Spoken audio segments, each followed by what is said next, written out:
Yeah.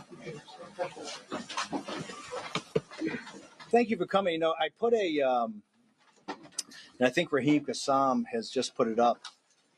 The first statement I think I made from Danbury was about 4 weeks ago, September 26th. I said, victory is at hand.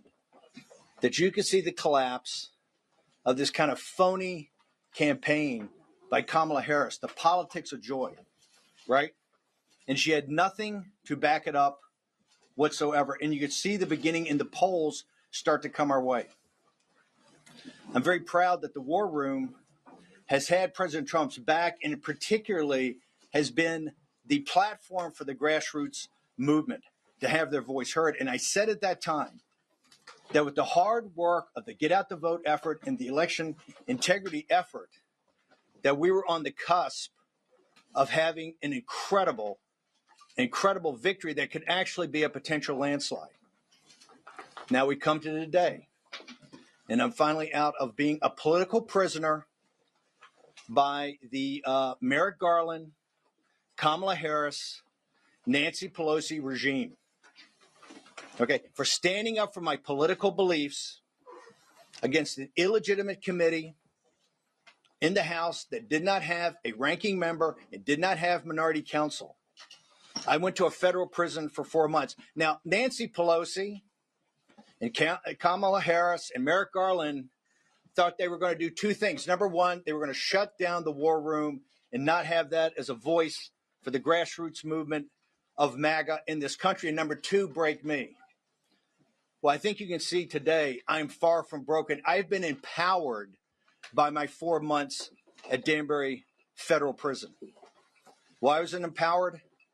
Because I was able to listen, to observe, and to learn from working class minorities, young African-American men and Hispanic men, and yes, Puerto Rican men, about what their lives are and what the queen of mass incarcerations, which is what they believe that Kamala Harris is.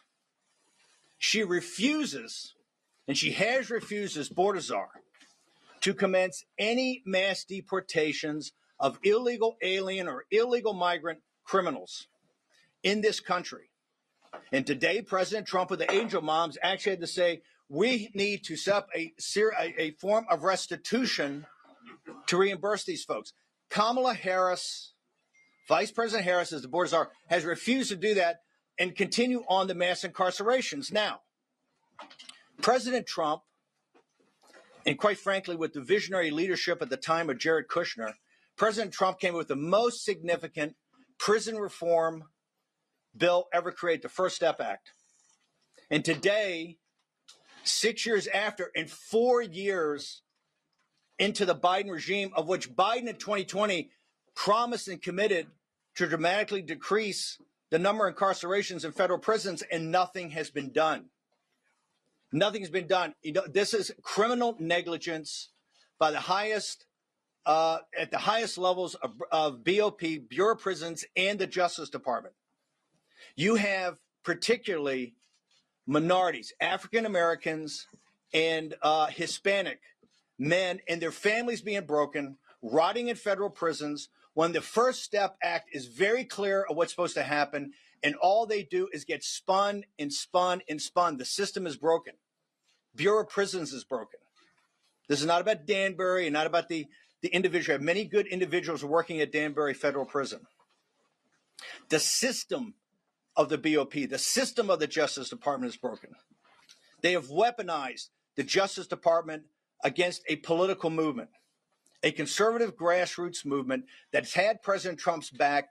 And from the dark days of February, March, and April of 2021 is on the cusp of the biggest political comeback in the history of this nation, led by grassroots people, everyday Americans, including, as we know now from the polling, and the reason I said we're on the cusp of a massive victory, she is failing to connect with minority men, Hispanic and African American men. Now, why is that? They understand what the scam is. They understand that this administration purposely let in millions of illegal alien migrants, illegal aliens, to drive down labor costs. The Federal Reserve said it from the very beginning. We're going to drive down labor inflation by getting more unskilled workers here and putting pressure on the lowest skill sector we have. And they were successful, and they brag about being successful. The minority community understands that. They understand the scam and the con of what Kamala Harris has done. In addition, she has failed to do, for political reasons.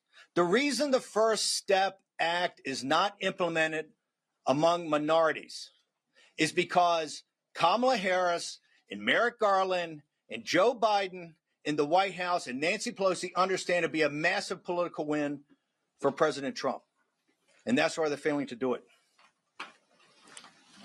They thought they would shut down the war room and take our power away. The show is bigger and more powerful than it's ever been. And please, it's not a podcast. We take the live streaming television show every day and the radio show, and we turn it into a podcast. So my brothers and sisters at CNN, when you say the podcast number is off slightly, right? It has been. We were the largest podcast, but we're streaming. We stream on television, and we play on radio and online. And Nancy Pelosi thought a federal prison was going to break me. Well, it empowered me. God bless you. It empowered me. I am more empowered today, more focused today, sharper today, in better shape today than I've ever been in my entire life. So Nancy Pelosi, suck on that.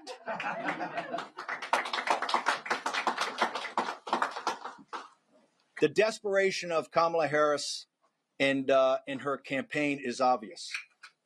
They went from the politics of joy, and we were the first ones to call it, to darkness and night falls on America, and they pivoted hard. You know why? Her incoherent explanation for what the politics of joy is befuddled everybody. So she had to go back to the same playbook. Trump's a fascist. His followers are not deplorables, they're fascist. That they're a danger to the country. Well, you know who doesn't buy this? Working class people don't buy it. And particularly African American and Hispanic men do not buy it.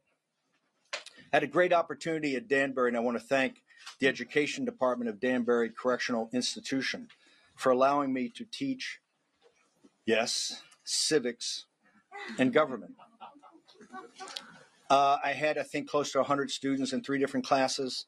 The majority, particularly the later classes, were minority men, African American, Hispanic, lots of Puerto Ricans, lots of Dominican folks in the Dominican Republic.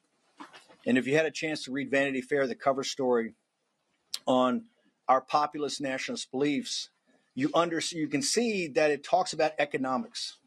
And it talks about the way the system works, the financial system in this country, how it's inextricably linked to the political system. And you can't understand what's going on until you understand how the economy, how the Federal Reserve, how deficits, how they play into the politics of the day. That much that you see on television is just professional wrestling when it comes to politics and is not the thing itself. And I can report to you that these young men, most of whom are nonviolent drug offenders that have, quite frankly, a lot of years in prison. These people came to this with a new awakening, and that is the awakening the American people are going through. The system is not only broken, the system is rigged against the working class of this nation. And I saw at Danbury that we're going to move past the politics of race with an intermediate stop in the politics of gender, which is being forced on everybody right now. We're going to get to what is important, and that's the politics of money.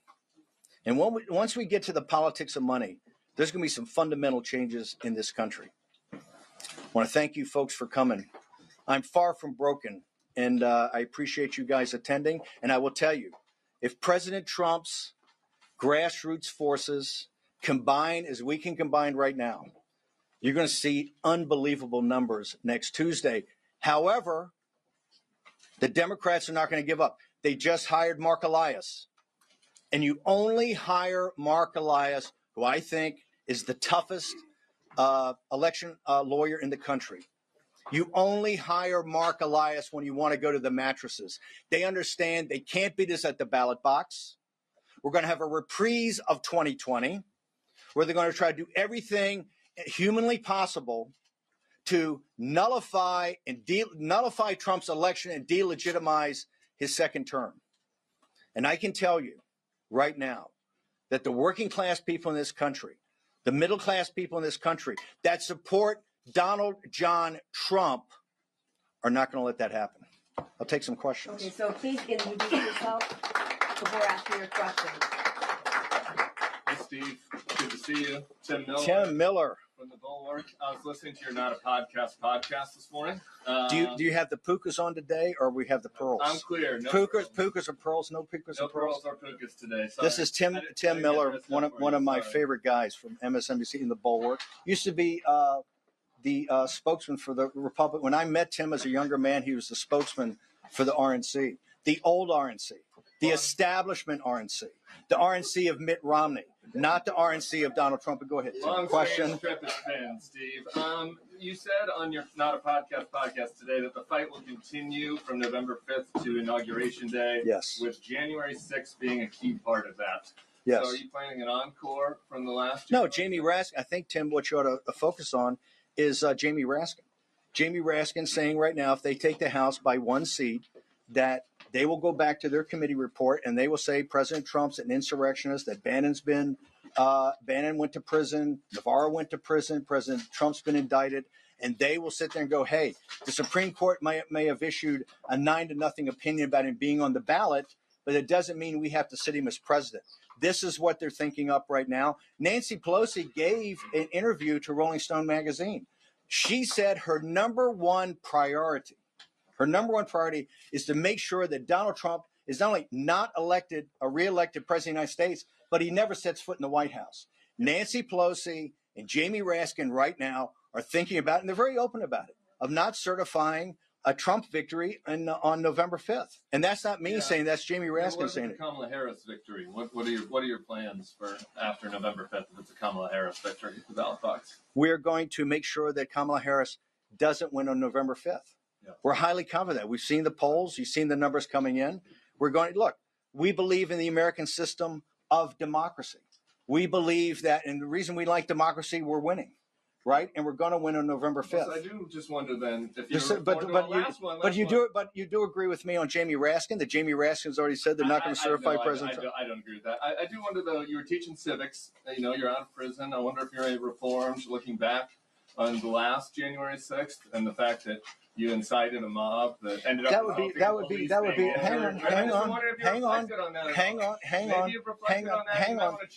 If you look at what we said, is that as the states requested, 7 states requested, never got to a full review. This is because Vice President Pence didn't handle it correctly.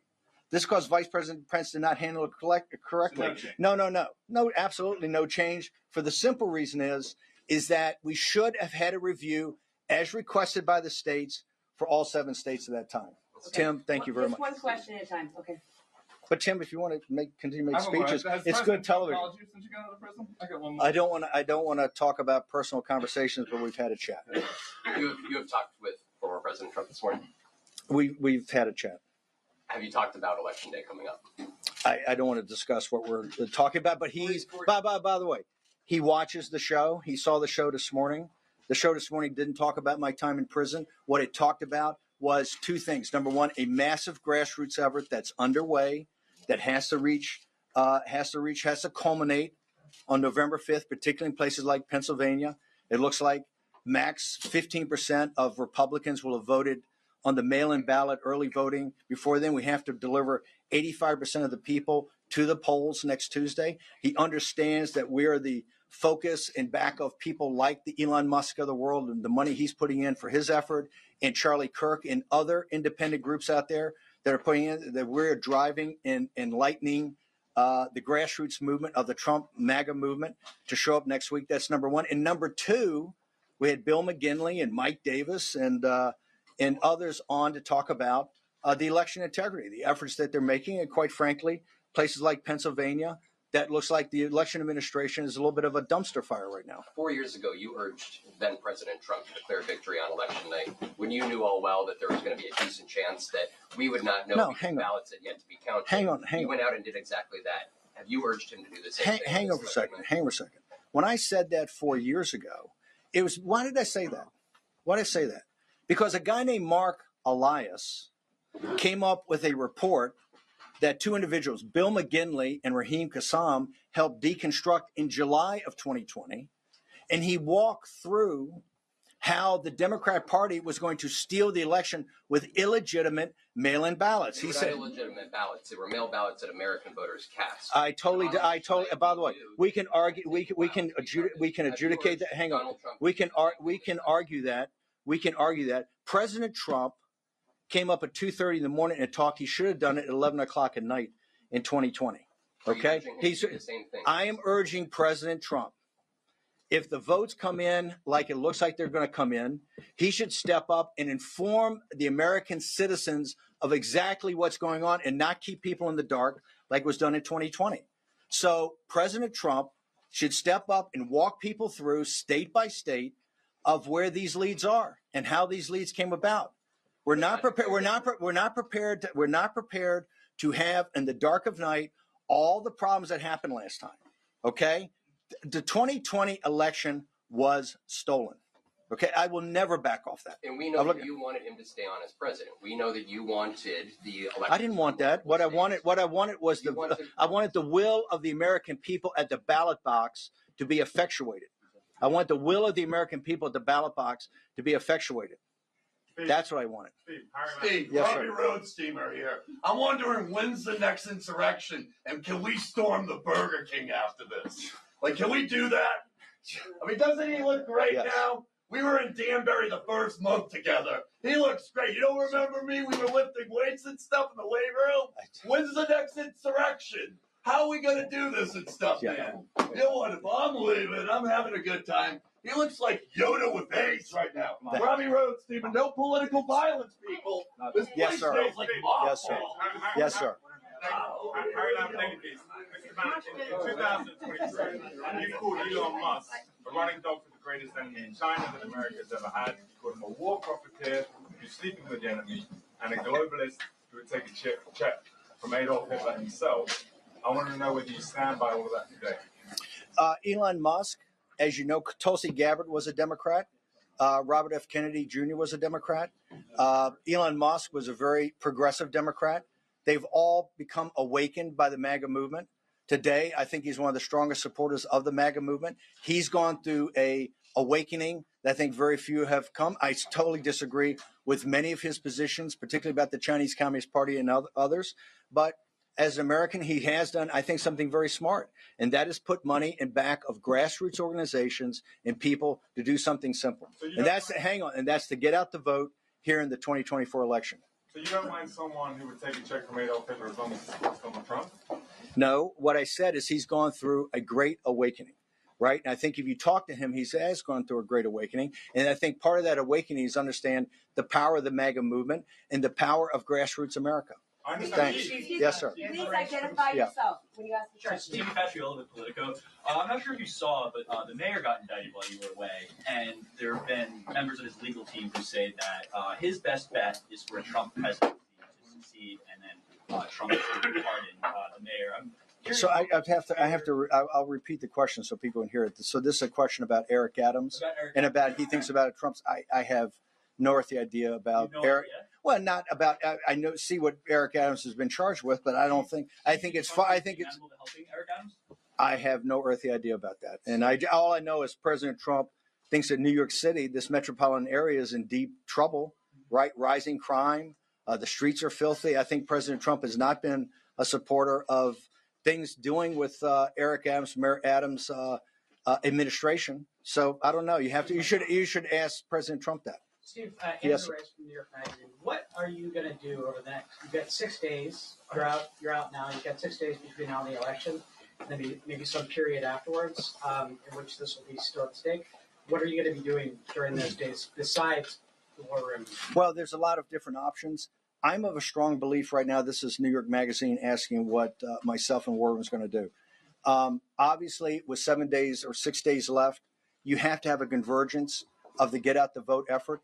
I am not a huge believer in our ability to actually participate in rallies or do rallies, because right now I think President Trump does that great, and he has people along that are going to do rallies in the different states. Our focus is one thing, to make sure that we get as many American citizens either early voting while they can or to the polls next Tuesday. And so our efforts are how to scale that effort like we did today on the show and other efforts behind the scenes. So our thing is to make sure that we're there to scale the vote of get at the vote operations, and also on the election integrity.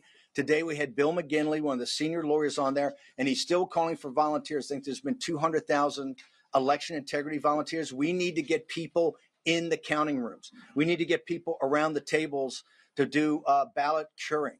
Okay, so there's still need for that. So we're going to call for that. So our efforts are on the election integrity efforts to where we can be supportive and then get out the vote. Yes, sir.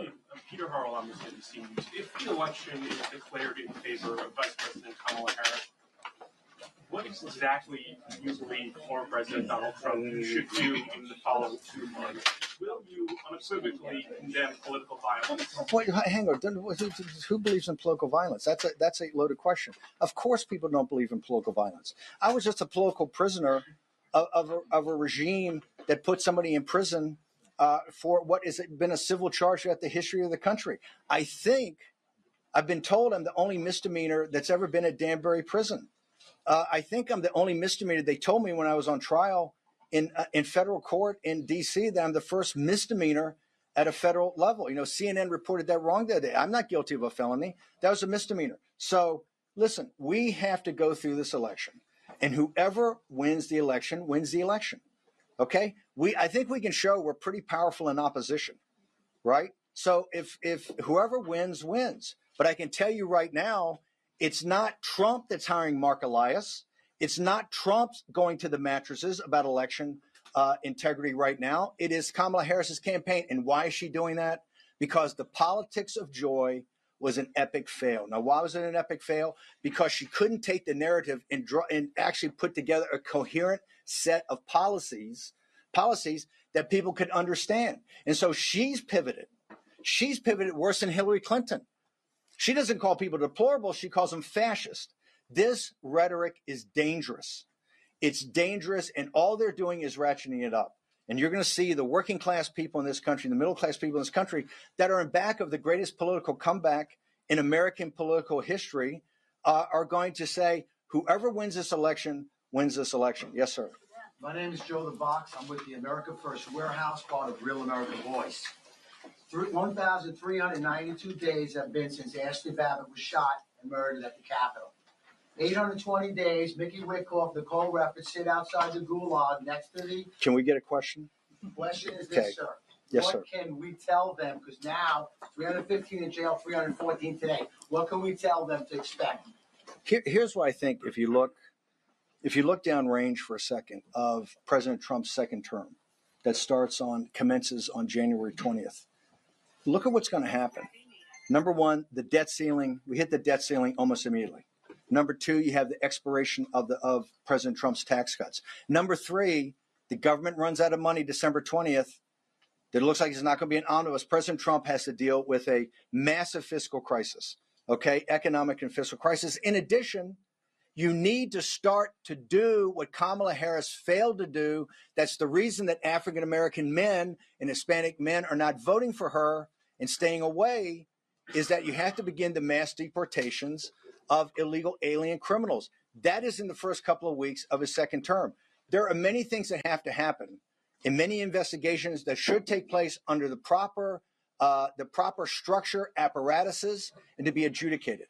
And that's going to take time. So I think it's not helpful to tell people this is all going to be done immediately. You have the House, You have the Judiciary Committee. You have the Inspector General's report that hasn't been released in the Attorney General's office. They also, I think, ought to have another J6 committee, just like they had before. But this time, the Democrats should have a ranking member, and they should have minority counsel. So all documents go to the minority counsel. All witnesses go to the minority counsel. People are cross-examined, and we do it in the right way.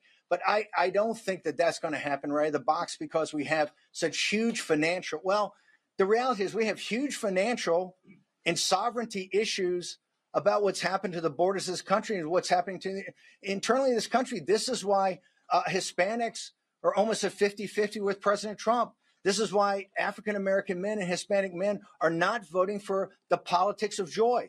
They see their lives right now are not about the politics of joy. They're about a brutal reality in this country. So I think we have to be very upfront with people of what's facing us and what President Trump and his administration are going to face. And to the degree that we get to those investigations, which we will, it has to be done over time. It has to be done properly, and it has to be done so that the American people see that this was not partisan, that this is not to send Peter Navarro to prison, or not indict President Trump or former president 92 times. Okay, or not to send a guy like Steve Bannon that disagrees with you politically to prison. It has to be done in the right way. Mr. Bannon, yes, ma'am. You call yourself a political prisoner? If so, why do you think that you were released then a week before the election? Also, we're in New York. Trump just had a rally at MSG. You said you spent time with Puerto Rican men while in prison. Do you think that those comments by the comedian that spoke before Trump, were they racist, and should Trump condemn them? Can I take the first part of your question first, which is, why was I released 7 days before? I think the math works out. If you take 120 days from July 1st till today, that's what my sentence was. Remember, the Bureau of Prisons said last week, the Bureau of Prison admitted I was eligible for part of the First Step Act. I should have been out on September 19th, according to the law of the First Step Act. Now, I'm just there on a misdemeanor for 4 months. You have individuals that have been there that are rotting years after their release date, that today don't know the release date for their families. This is destroying families. The First Step Act is not an executive order. The First Step Act is not just some sort of concept. It is a law.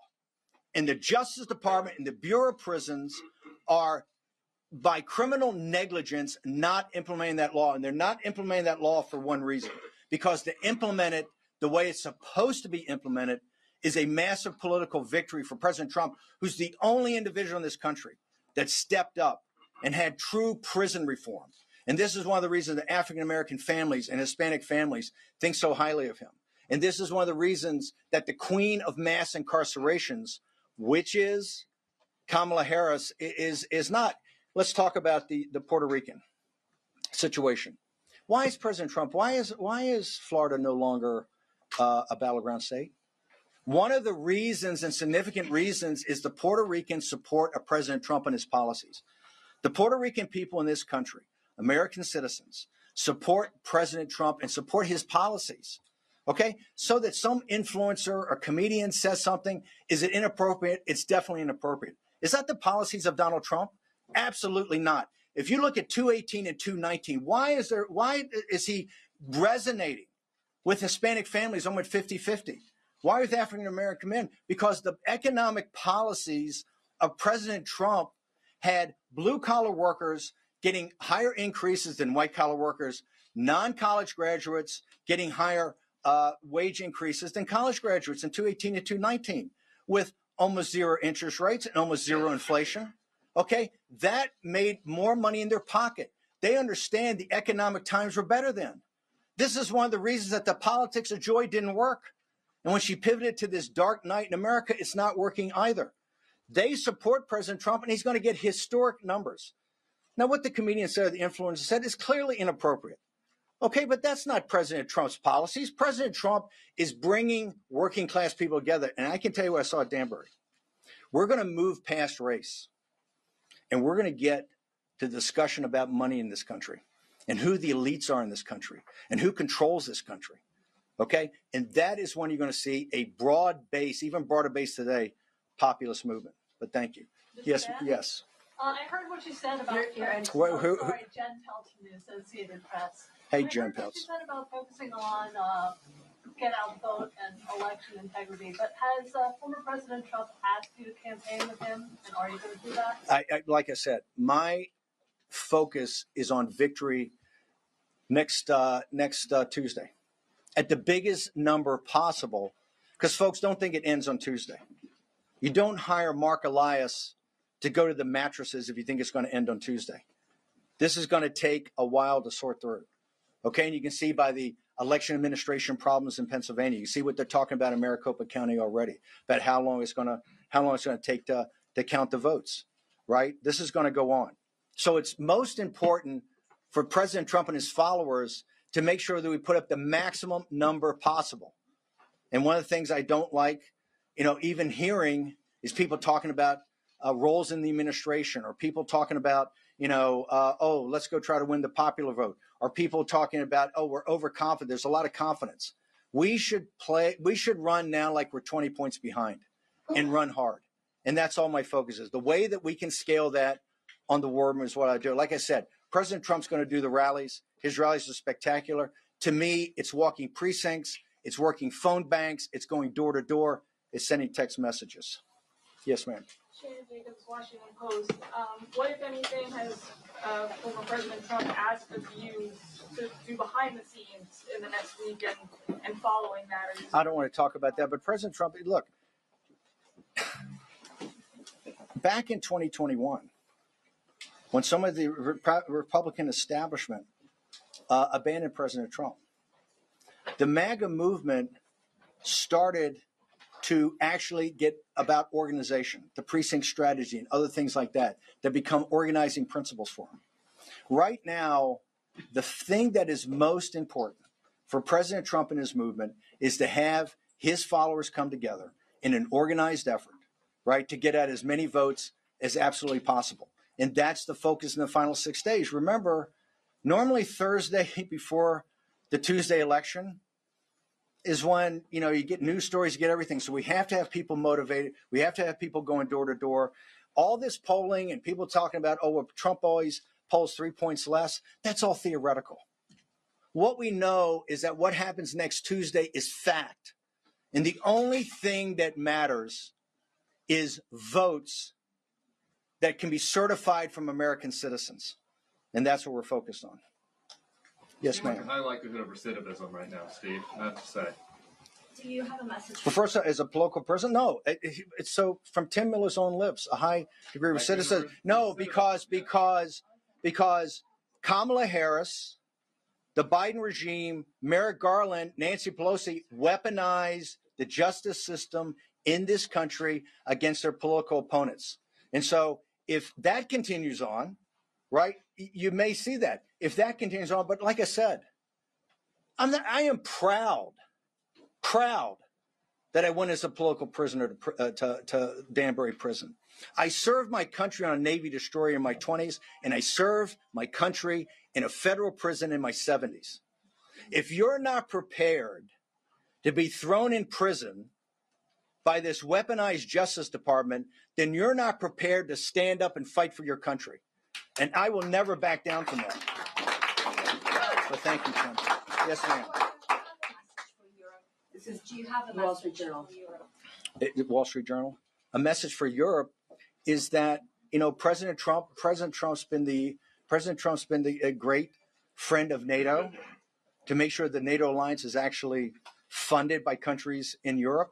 I would say that the populist nationalist movement over there that's on the march is on the rise, should look at what's happening in the United States of America, particularly against the elites in this country, and how with very little money, every day we're building. Like I said, we're going to move past race here. You're going to see historic numbers, I think, of African-American and Hispanic men that do not vote for a Democratic candidate. So we can move past these things that have held us back in the past and get to the sunlit uplands of talking about power and control and money. Steve, I have a follow-up. Yes, ma'am. Mediaset, Italian television, largest broadcaster in Europe. Follow-up is, why is then Europe looking at these elections as if they were their own, and why are they so afraid of a Donald Trump win? I'm not sure Europeans are so afraid, but that European elites are so afraid. There's a big difference. Number one, the European elites, the elites and the wealthy in Europe have not paid their fair share, right? Listen, our defense budget is almost $1 trillion a year. A lot of that goes into NATO and supporting allies throughout the world. That we need our allies to pitch in, particularly the wealthy allies in Europe. Europe does not carry its weight on its defense. And if the Europeans are so concerned about Putin and KGB and the Russians, they're going to have to step up to the plate and be even a bigger part. And President Trump and Stoltenberg said this, there wouldn't be a NATO today if it was not for President Trump and what President Trump did in assisting NATO to actually start to pay more of its fair share. The European elites, of course they hate Trump because they understand President Trump is a populist nationalist. They understand about what he's talking about is trade. They understand what he's talking about tariffs. They understand he puts American citizens first and he puts American citizens' economic benefit first. So if I was an elite in Europe, yeah, I would be quite concerned about Donald Trump because, number one, it's going to inspire populist movements throughout Europe to actually get off the dime and start winning elections and winning them big. Yes, sir. Scott with CBS. Can you clarify what you're telling my colleague? What would you encourage Mr. Trump to say on election night before the states are all projected? When I say the states are all projected, it doesn't make this about the states projected. President Trump, to me, not declare a victory. Hang on, should go before the American people. Go for the American people, and I thought he should do it last year in 2020 at 11 o'clock at night, not at 2:30 in the morning, and explain to American people where the voting is, right? Where the voting is and what's to come, what is still outstanding. The American people, quite frankly, were quite confused in 2020. They don't need to be confused today. And I think you're going to see some big numbers from President Trump. We've already know that, though, that Pennsylvania and Maricopa County and others are saying it could take a while, but he needs to explain to the American people early on exactly where we are in the voting. Like analysis? So it seems like you're suggesting that Americans should be ready for this to potentially take a few days to know who the winner is. I don't say that. I believe that Jocelyn Benson in Michigan has said it's going to take a couple of days for Michigan. I believe the people in Maricopa County just said the other day it could take them 4, 5, or 6 days to figure things out. Not just legitimate. Because 4 years ago on election night, you wanted Donald Trump to declare victory. So well, hang on. Well, we have made significant changes, and mail-in ballots are not what they were. He told us, Mark Elias told us that on election night you were going to call it what is the red mirage. But just wait 2 weeks when all votes are counted. He didn't say all legitimate votes. He didn't say all certifiable votes. He didn't say all votes from American citizens. He said all votes. Wait till all the votes are counted. And you can only count certifiable chain of custody votes from American citizens. Okay, so we don't want to have a replay of 2020. Changes have been made. I don't think enough changes have been made, but it's election officials in Pennsylvania, it's election officials in Maricopa County, it's election officials in Michigan that are saying right now, and I think some of those election officials are Democrats, some are Republicans, that they don't think that this is going to be, that they don't think they're going to be able to give definitive numbers for a couple of days. But it doesn't mean President Trump can't go out there and explain to people exactly where this is, and I strongly advocate that he does. Yes, sir. More questions because it's to his show. Yes, sir. Mark Halpern with Two Way. Hey, Mark Halpern, how you doing? Appraise the strengths of the Harris campaign, and if you would just tick through the battleground states and say how you see each one of them. I think the Harris campaign, and I believe this comes from the anti-democratic forces inside the Democratic Party, in shifting out when President Biden was taken off in 10 days off the ballot. It seemed to me at the time that they should have some sort of mini primary so that people like Governor Pritzker and Whitmer and Newsom and Shapiro, whoever else, wanted to jump in here and actually make the case in some sort of period of time up until the convention, could actually go and make a case of what they stand for. She started with this incoherent politics of joy. And she understands that you can't, she wasn't getting traction on this. And that's why she pivoted. She needed to take 1 or 2 at most topics like President Trump's Make America Great Again, or President Trump's Secure the Border, or President Trump's Bring Jobs Back from China. Take 1 or 2 things that resonate with this country and working class people and drive it every day. You haven't seen that. That's why now she's talking about people being fascists and people being this. I think right now, President Trump, just like in 2016, right, we have a chance to win the states we won in 16, North Carolina, Georgia, Arizona, Wisconsin, Michigan, and Pennsylvania, if the grassroots delivers. And I think maybe even throw in Nevada, which we didn't win in 16. I think President Trump could get up to over 300 electoral votes if people are focused today. And I think the Harris campaign it's not focused, and it's particularly not focused on issues that are obviously at the highest levels of the American people. So I think if the job of the grassroots is done, and this is why I'm not sure it's important for me to go to a rally with President Trump or go around with other people, but to do the work that you need to have done to make sure those votes get out there so that there's no question, even if some things happen on ballot count over, that we have gotten big enough margins that the votes that remaining were bigger. We have bigger margins than the votes outstanding remaining. I asked you about her strengths, and you just listed weaknesses. Does her campaign have any strengths? I think, for people that align with progressive values, right? I think Vice President Harris has spoken to those values. I don't think she did it in a way that could broaden out to a general election, but clearly she's Vice President of the United States. She's been a U.S. Senator, right? She clearly has strengths. She's proven that in the past. I don't think she's done it in this regard.